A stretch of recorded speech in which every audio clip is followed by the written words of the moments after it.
شروع کرتا ہوں قادر مطلق قدوس اس بابرکت نام کو جلال دیتے ہوئے جو سب کو فیض اور فائدہ پہنچانے والا اور مسلسل رحم کرنے والا ہے، وہی ذات جو الفا بھی ہے اور اومیگا بھی، وہی قادر ہے، ہر چیز پر قدرت رکھتا ہے، وہی ازلی بھی ہے اور ابدی بھی، وہی ہمیشہ سے ہے اور ہمیشہ زندہ رہے گا۔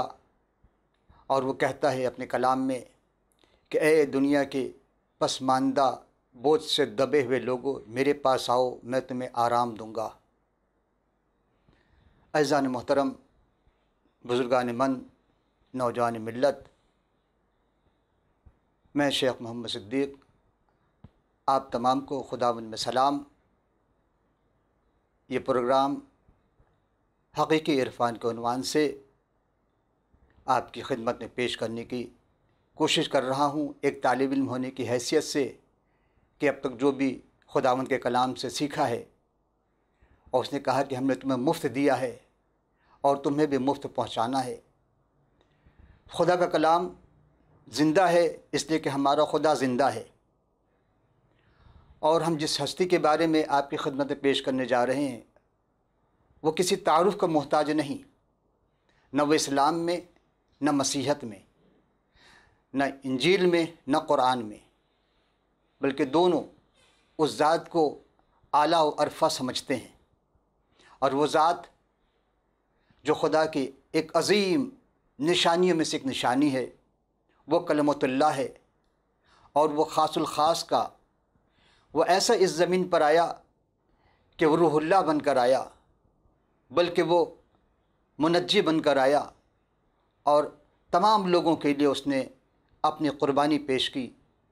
آئیے ہم اس ذات اقدس کے لیے سب سے پہلے قرآن شریف سے ایک آیت کی تلاوت کرتے ہیں۔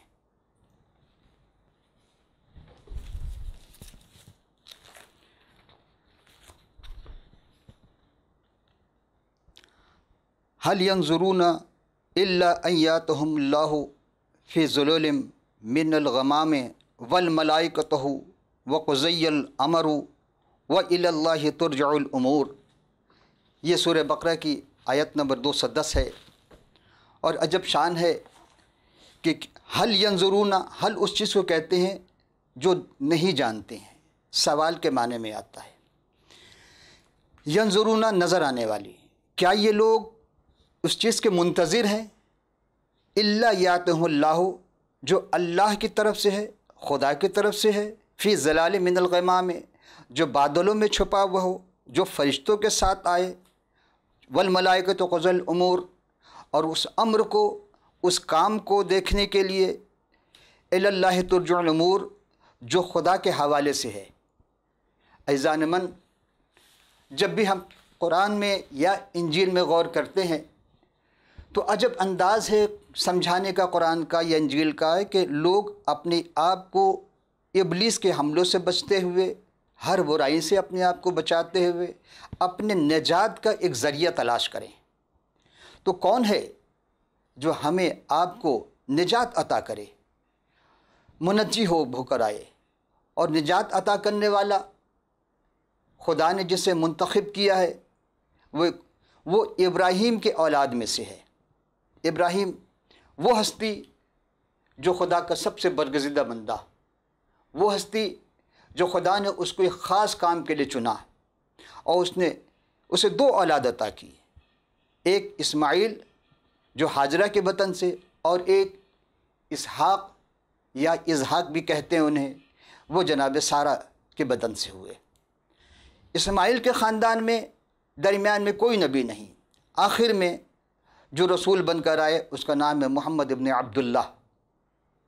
اور اسحاق کے خاندان میں یہ تو سارے نبی آئے، پہلی شریعت جناب موسیٰ کو دی گئی، دوسری جو کہتے ہیں داؤد کو دی گئی، اور آخر میں وہ تاجدار رسالت جو جناب یسوع المسیح کے نام سے آئے۔ قرآن نے ان کو عیسیٰ ابن مریم کہا ہے، یا عیسیٰ المسیح کے نام سے پکارا ہے۔ یسوع کے لغوی معنی ہے نجات دہندہ، نجات دینے والا۔ کس چیز سے؟ ہر دکھ سے، ہر پریشانی سے، ہر بیماریوں سے، اور یسوع نے اپنی زندگی میں وہ سارے کام کر دکھائے جو انہونی بات تھی، اور اسی کی آمد ثانی یہ ذات دوبارہ کیوں آنے والی ہے، سوال یہ پیدا ہوتا ہے۔ اور اس ذات کے لیے صرف مسیحت نہیں، عیسائی نہیں، بلکہ مسلمان بھی ویسے پریشان ہیں، منتظر ہیں کہ کوئی آئے، اور آنے کے لیے مسلمانوں میں دو ذات رکھی گئی ہے، ایک حضرت امام مہدی اور ایک حضرت عیسیٰ المسیح۔ ایسے ہی منتظر ہیں جس طرح کے باران رحمت کے لیے خشک زمین، ایسے ہی ہیں۔ آپ دیکھیں گے جب خشک سالی آتی ہے اور درخت خشک ہو جاتے ہیں، پتے جھڑ جاتے ہیں، بالکل کچھ بھی نہیں رہتا، تو اس درخت پر پرندے بھی گھونسلے نہیں لگاتے۔ پرندے سرسبز و شاداب درخت پر گھونسلے لگاتے ہیں، اور سرسبز و شاداب ہر وہ شے سب کو پسند ہے، ہر کوئی چاہتا ہے کہ ایمان میں تازگی آئے، اور سبھی اپنے اعمال کو درست کرنے کے لیے جو گناہ آلود ہو چکے ہیں اس کو نیکی میں بدلنے کے لیے، اپنے آپ کو آراستہ کرنے کے لیے ایک منجی کی تلاش کر رہے ہیں، اس کے منتظر ہیں کہ وہ آئے اور ہمیں نجات دے۔ آج روز زمین ابلیس کے سرکندوں سے، ابلیس کے ہتھیاروں سے، ابلیس کے لوگوں سے، ابلیس کے چاہنے والوں سے گناہ آلود ہو چکی ہے۔ ایسے ہی کہ جب ہر چیز گناہ سے بھر جاتی تو اس کے لیے دھلائی کی جاتی ہے، تو اب وہ بارش کے انتظار ہے، وہ بارش جو خدا اپنے خاص الخاص بندے کے ذریعے رحمت بارہ نازل کرے تاکہ اس روز زمین پر ہر قسم کے برائیوں سے پاک ہو جائے۔ تو ہم آپ کی خدمت میں صرف چند آیتیں یسوع المسیح کے حوالے سے کہ کیوں آئیں گے، اور جب آئیں گے تو حالات کیا ہوں گے، ان کے آنے کا سبب کیا ہے، پہلے میں ایک حدیث پیش کروں گا، پھر اس کے بعد قرآن کی چند آیتیں ہوں گی، پھر ہم انجیل کی چند آیتیں آپ کی خدمت پیش کریں گے۔ عزیزان محترم، ہمارا جو عنوان ہے وہ تو ایک خاص ہے جو حقیقی عرفان سے ہے۔ اس میں ایک عنوان ہم نے رکھا ہے آمد ثانی، وہ حضرت یسوع المسیح یا عیسیٰ المسیح کے بارے میں ہے۔ عیسیٰ المسیح کے لوگ ایسے منتظر ہیں، اور ان کی زبان سے صرف ایک ہی الفاظ نکلتا ہے جس کو عربی زبان میں العجل العجل العجل کے لیے ہے، یعنی بھیج یا آ، جلدی آؤ، جلدی آ، ہم تیرے منتظر ہیں۔ عزیزان محترم، انتظار اسی کا کیا جاتا ہے شدت کے ساتھ جس سے کچھ وابستہ ہو جاتی ہے، روحانی شغف، روحانی تعلقات، اور یہ روحانی تعلقات جتنے زیادہ ہمارے اندر پیدا ہوں گی اتنے شدت کے ساتھ ہم اسے یاد کرتے ہیں۔ یاد تو ویسے سب کو کرتے ہیں، لیکن جس میں روحانی جذبات ہوں گے اس کی بات نرالی ہوتی ہے، اور جہاں جسمانی جذبات ہوں گے اس کی بات الگ ہوتی ہے۔ تو ہم آج غور کرتے ہیں کہ یہ روحانی اور جسمانی میں کیا فرق ہے۔ روح کو موت نہیں لیکن جسم کو موت ہے، روح کو لالچ نہیں ہوتے لیکن جسم کو لالچ ہے، روح کو فنا نہیں لیکن جسم کو فنائیت ہے۔ ہم اس روح اللہ کے بارے میں کہ آخر روح اللہ کہ آمد ثانی ہمارے لیے کیوں اتنی زیادہ ہے، تکلیف دہ ہے، ہم کیوں اس کا انتظار کرتے ہیں، خوشی بھی ہے، تکلیف بھی ہے کہ جتنا جلد ہو سکے وہ آ جائے۔ وہ جو قیمتی پتھر، وہ جو خدا کی قدرت ہے، وہ جو حکمت ہے خدا کی طرف سے، وہ جو زندگی کا پانی ہے، وہ جو سب کے لیے ایک نجات کی راہ ہموار کرنے کے لیے آ رہے ہیں۔ عزیزان محترم، ذی وقار، ہم جب یسوع المسیح کی اس حدیث میں دیکھتے ہیں جب پیغمبر اسلام کے ایک صحابی نے سوال کیا تھا کہ آخر قیامت میں حضرت عیسیٰ علیہ السلام کیوں آئیں گے، یا آئیں گے تو ان کے آنے کے اسباب کیا ہوں گے، یا جب آئیں گے تو کیا ہوگا۔ ہم آپ کی خدمت میں ایک حدیث، صرف ایک حدیث پیش کر رہے ہیں، اور وہ حدیث جو ہے وہ لی گئی ہے اتھم تو ملحظ کے عنوان سے۔ یہ مشکات شریف کی حدیث ہے جس میں علامات القیامہ وہاں سے تحریر کی گئی ہے، اور نواس بن سمعان ایک صحابی رسول ہیں، انہوں نے سوال کیا تھا تو انہیں کہا کہ دیکھو وہ شام اور عراق کے راستے سے آئیں گے، اور آنے کے بعد ان کے دائیں اور بائیں طرف جو فساد برپا ہوگا. اور پھر انہوں نے کہا کہ ہم نے عرض کی یا رسول اللہ زمین پر ٹھہرنے کا ان کا کتنا زمانہ ہوگا؟ تو آپ نے فرمایا کہ 40 دن. سوال کرنے والے نے پوچھا کہ 40 دن کہاں؟ ایک دن 1 سال کے برابر ہوگا، یعنی پہلا دن 1 سال کے برابر ہوگا. پھر فرمایا کہ ایک دن 1 مہینے کے برابر. پھر فرمایا کہ ایک دن 1 ہفتے کے برابر. تو ہم جب اس کو جمع کرتے ہیں 1 سال 365 دن کا ہوتا ہے، پھر مزید 1 مہینہ، پھر مزید 1 ہفتہ، تو کل ملا کر یہ 439 دن بنتے ہیں. ہم جب غور کرتے ہیں تو جب 439 جمع کریں گے، 4 اور 3 7، 7 اور 9 16، پھر جمع کریں گے تو پھر 7 بن جائے گا. تو 6 دن میں خدا نے زمین اور آسمان کو خلق کیا، جس طرح قرآن نے کہا سبح السماوات والارض. 6 دن میں خدا نے زمین اور آسمان کو خلق کیا، اور ایک دن پوری کائنات میں انسان سے کہا کہ وہ 6 دن کام کرے اور ایک دن آرام کرے.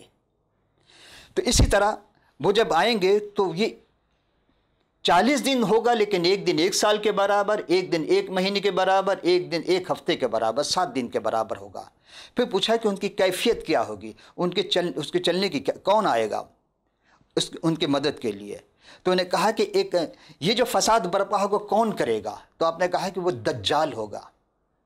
دجال وہ شخصیت ہوگی اس زمانے میں کہ اس کے لیے ابلیس ابھی سے اس کے راستے ہموار کر رہا ہے، اور اس ابلیس کے اتنے ساتھی ہوں گے کہ زمین پر سوائے فساد کے اور کچھ ان کا کام نہیں ہوگا. انسانیت کے قاتل نہیں، بلکہ ہر طریقے سے ہر چیز کو تباہ و برباد کر دیں گے. آج اب جب غور کریں تو ہر چیز انسانیت کے قاتل نظر آتی ہے، ہر جگہ انسانیت قتل ہو رہا ہے.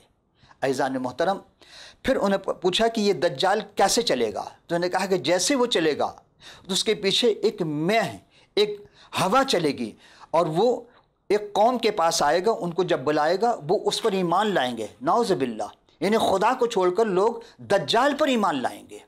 اور ایمان لانا ہی کافی نہیں، کہ بلکہ ایمان لانے کے ساتھ ساتھ اس کی ایسی اطاعت کرنے لگیں گے، اور پھر وہ دجال، وہ بادل اس کے ساتھ آئے گا، وہ بادل کو حکم دے گا اور وہ بارش برسائے گا. جب بارش برسائے گا تو وہ جو زمین جو خراب ہو چکی تھی، جو بنجر ہو چکی تھی، وہاں سے فصل پیدا ہونے شروع ہو جائیں گے. اب یہ انہونی بات ہوگی کہ کیسے ہو سکتا ہے؟ بارش تو اللہ برساتا ہے، بارش تو خدا کے حکم سے ہوتی ہے، پھر دجال کیسے بارش برسائے گا؟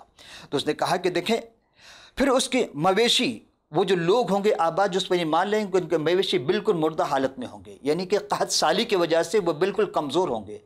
وہ بارش کی وجہ سے وہ جس علاقے میں جائیں گے فصل ہوگی، بہت سارے اناج اگیں گے، اور بہت سارے ایسے جانوروں کے کھانے کے چارے ہوں گے. وہ جب کھانا کھا کر، جب چارہ چر کر جب وہ اپنے گھروں کے واپس آئیں گے تو ان کے کوہان اونچے ہو چکے ہوں گے، یعنی صحت مند ہو جائیں گے، اور ان کے تھنے اور تھنوں کی کونے وہ بالکل ایسے بھرے ہوں گے جس میں اس میں شیر بھر دیا گیا، دودھ سے بھرے ہوں گے. زمین جب خزانے اگل دے گی، وہ پھر وہاں سے آگے چلے گا، ایک اور قوم کے پاس آئے گا اور اسے کہے گا کہ مجھ پر ایمان لاؤ، مجھے مانو، لیکن قوم اسے رد کر دے گی. وہ کیا کرے گا؟ جو بارش کے لیے بادل اس کے آگے چلے تھے وہ اسے واپس پلٹا کر لے جائے گا، اور پھر وہاں دوبارہ قحط سالی ہو جائے گی. حالانکہ وہ لوگ قحط زدہ نہیں تھے، قحط سالی کے شکار نہیں تھے، لیکن وہاں بالکل تباہی آ جائے گی اور بھوک، افلاس. آپ کو یاد ہو کہ جہاں قحط سالی آتی ہے وہاں کیا انجام ہوتا ہے؟ سب سے پہلے فصل تباہ ہو جاتی ہیں، اور آہستہ آہستہ جانوروں میں کمزوری آتی. جب جانور کمزور ہوتے دودھ نہیں دیتے، اور پھر اسی طرح وہ اس کے پیچھے چلے گا، اور جب پھر وہ خزانے کے لیے جب چاہے گا تو وہ اس طرح چلے گا کہ اس کے جس طرح اس کے چیلے ایسے چلیں گے، اس کے ساتھی ایسے ہوں گے، اس کے پیروکار ایسے ہوں گے جس طرح شہد کی مکھی کے سردار اس شہد کے مکھی کے پیچھے چلتی ہے اس چھتے کو جمانے کے لیے. پھر اس کے بعد وہاں سے وہ ایک شخص کو آواز دے گا، وہ شخص نکل کر آئے گا. دجال اسے جب کہے گا تو ایمان لا، وہ اس کا انکار کرے گا، وہ اسے تلوار نکال کر ایک تیر کے فاصلے پر اس سے قتل کر دے گا، اس کے ٹکڑے ٹکڑے کر دے گا.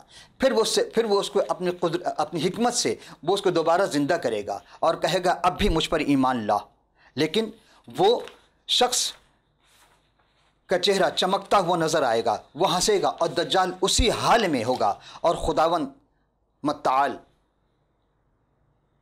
جس طرح اس نے گناہوں کے زمانے میں دنیا کو ایک دفعہ تمام روح زمین کو بارش برسا کر اور نوح کے زمانے میں اس کو تباہ کر دیا تھا، لیکن اب تباہ نہیں کرے گا اس دنیا کو، بلکہ وہ اپنا آخری وہ نجات دہندہ جس کو پردہ غیب میں رکھا ہے، اب اس کو وہاں سے دوبارہ بھیجے گا، اور وہ کوئی معمولی ہستی نہیں جس کی آمد ثانی کا ہم آپ سے تذکرہ کر رہے ہیں، جس کو قرآن نے آواز دی عیسیٰ ابن مریم کر کے، کبھی آواز دی عیسیٰ المسیح کر کے آواز دی، اور جو انجیل نے اسے فرستس کہا ہے، کبھی اسے روحانی چٹان کہا ہے، کبھی اسے حکمت کہا ہے، کبھی اسے ابن آدم کا آواز دے کے پکارا ہے، کبھی ابن داؤد کہہ کے اس کو آواز دی۔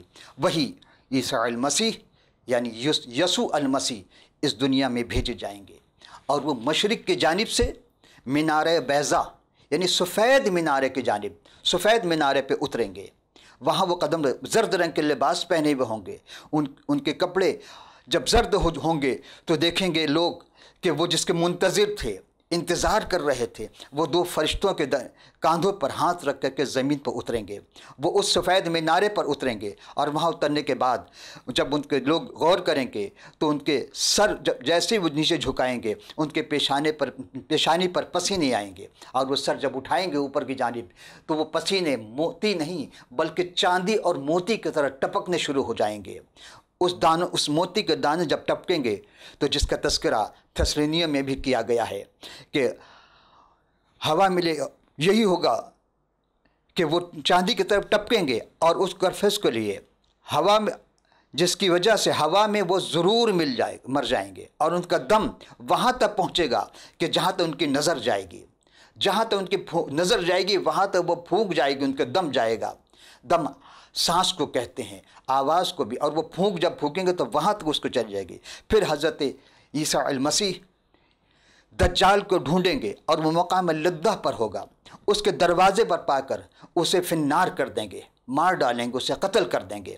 پھر وہ یاجوج اور ماجوج کو خدا بخشے گا، جو زمین پر بہت ہی بدی کریں گے، یہ لوگ ہر طرف پھر دوبارہ بدی شروع کریں گے، اور اس وقت حضرت یسوع المسیح کے ماننے والے جتنے بھی ایماندار ہوں گے وہ ان کو لے کر کوہ طور پر جائیں گے، تو وہاں حضرت مسیح دعا کریں گے خداوند کے حضور، اور ان کی دعا ایسی ہوگی کہ وہ برکت، اس دعا میں خدا اتنے جان ڈال دے گا کہ یاجوج اور ماجوج کے ان تمام جتنے بھی اس کے ہوں گے ان سب کے گردوں میں کیڑے پڑ جائیں گے، خدا کیڑے بھیجے گا اور وہ سب مر جائیں گے۔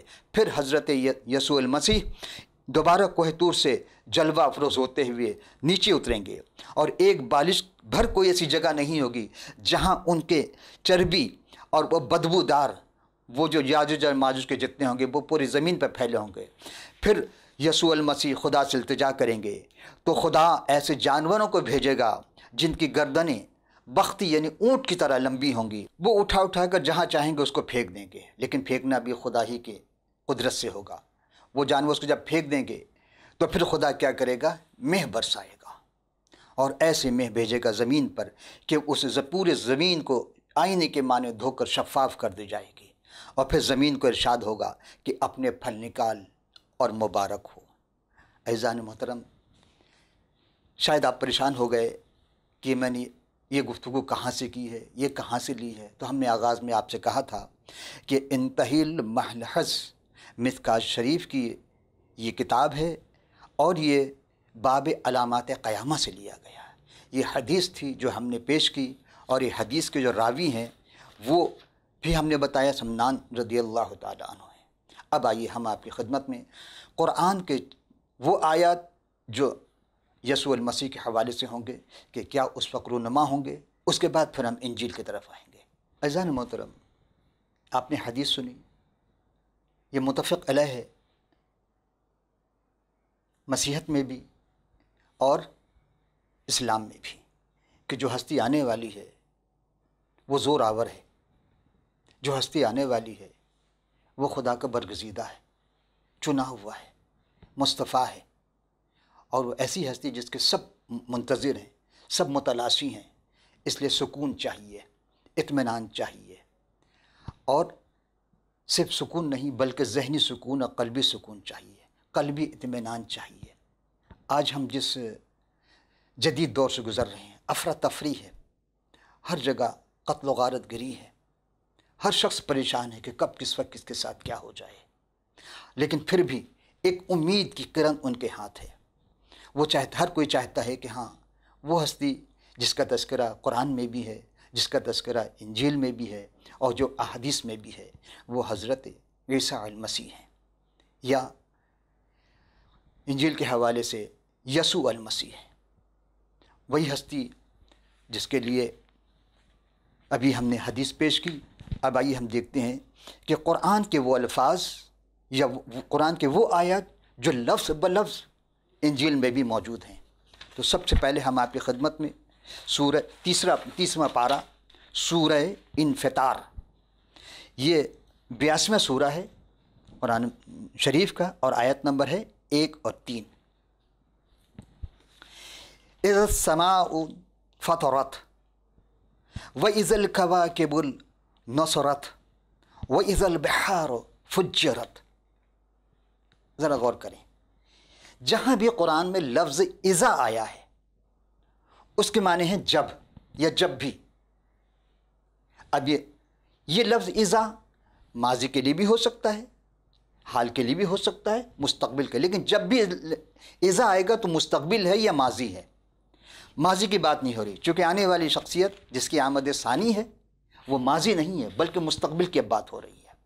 تو اذا السماء فطرت، جب آسمان پھٹ جائے گا، واذا الکواکب انثرت، اور جب ستارے، کواکب جمع ہے کوکب کا، کوکب کہتے ہیں ستارے کو، جب ستارے بکھر جائیں گے، واذا البحار فجرت، اور سمندر پھاڑ دیے جائیں گے۔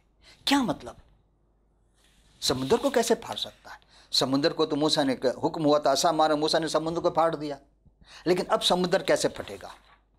تو ہم جب غور کریں گے کہ ہاں ہم قرآن کو کیسے سمجھیں، تو اس کے لیے بہت آسان ہے کہ انجیل شریف میں اسی آیت کو ہم جب انجیل میں دیکھتے ہیں، اور فوراً ان دنوں کی مصیبت کے بعد کہ سورج تاریک ہو جائے گا اور چاند اپنی روشنی نہ دے گا اور ستارے آسمان سے گریں گے اور آسمان کی قوتیں ہلائی جائیں گی، اور اس وقت ابن آدم کا نشان آسمان پر دکھائی دے گا، اور اس وقت زمین کی سب قومیں چھاتی پیٹیں گی اور ابن آدم کو بڑی قدرت اور عظمت کے ساتھ آسمان کی طرف سے بادل پر آتے دیکھیں گی، اور وہ نرسنگے کے بڑی آواز کے ساتھ اپنے فرشتوں کو بھیجے گا اور اس کے برگزیدہ کو چاروں طرف سے آسمان کے کنارے سے اس کنارے سے اس کنارے تک جمع کریں گے۔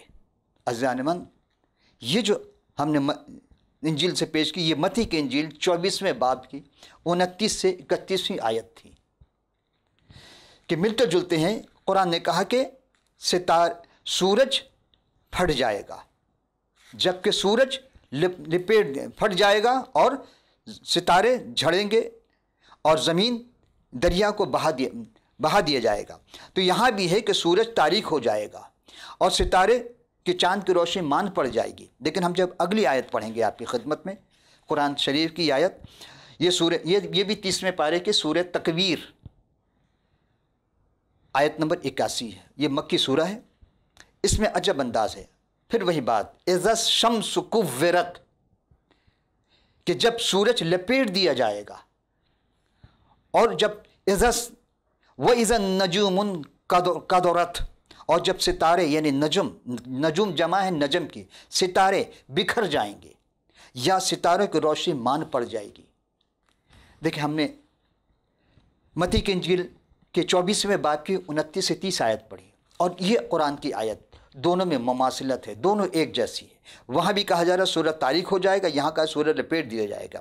پھر کہا جا رہا ستارے بکھر جائیں گے، وہاں بھی ہے کہ ستارے آسمان سے نیچے گر پڑیں گے، نیچے گریں گے، آ جائیں گے، بکھیر دیے جائیں گے، پتہ نہیں چلے کسی کو۔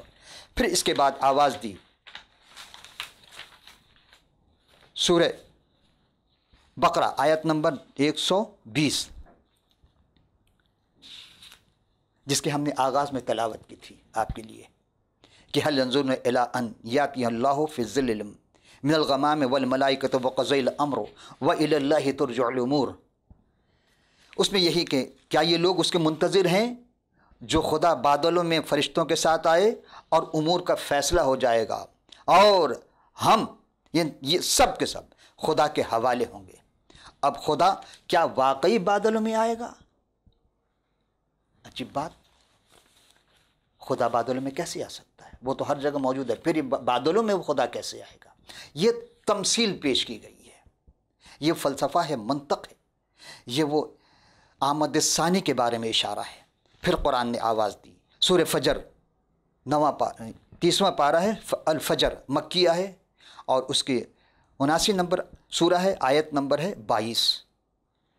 وجا رب کا والملک صفا صفا، اور تمہارے پالنے والے مالک آ جائے گا، اور اس حالت میں فرشتے صف بصف اس کے حضور ہاتھ باندھے کھڑے ہوں گے۔ عزیزان محترم، ہم پھر جب غور کریں گے اسی آیت کو دوبارہ انجیل کے، پھر ہم چلتے ہیں کہ جب اس نے کہا کہ اور اس وقت زمین کے 100 قومیں چھاتی پیٹیں گی اور ابن آدم کو بڑی قدرت اور عظمت کے ساتھ آسمان کے بادلوں پر آتے دیکھیں گے، یہاں بھی کہا کہ بادلوں میں سے آئے گا وہ، اور وہ نرسنے کی بڑی آواز کے ساتھ فرشتوں کو بھیجے گا، اور فرشتے برگزیدہ ایک کونے سے دوسرے کونے تک آسمان پہ ہوں گے۔ تو قرآن نے اسی چیز کی تائید کی ہے جو انجیل میں بیان کیا جا چکا ہے۔